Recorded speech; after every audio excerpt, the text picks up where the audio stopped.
Avui us farem una salsa marinera per a que poguéssiu fer a casa molt fàcil i ràpida.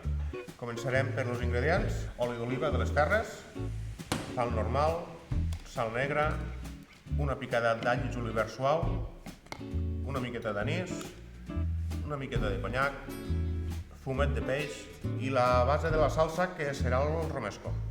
De marisc aquí tenim llangostins, navalles, musclos, tallarina, cloïssa, llamàntol i catxaus. No ho gastarem tot, però aquí tenim una mostra per a que veiéssiu una mica de tot el que tenim aquí. Començarem la recepta, posem en marxa la cassola i un raig d'oli d'oliva.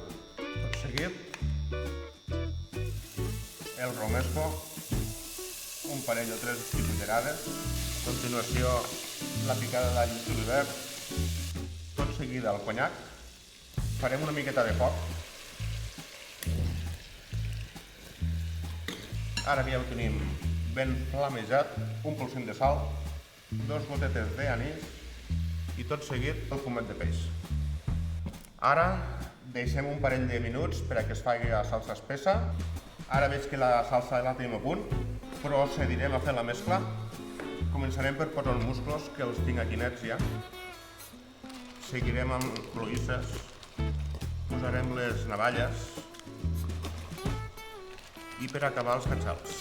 Ho he posat en ordre del que costa més a fer-se al que costa menys. Ara això ho tapem i en un parell de minuts o 3, quan tot estigui obert, ja estarà a punt. Això ja ho tenim a punt. Com podeu veure, està tot el marisc perfectament obert. Ara, molt de compte, anirem a emplatar. Una miqueta del calder. I aquí teniu el plat de marisc a la marinera. Bon proveït!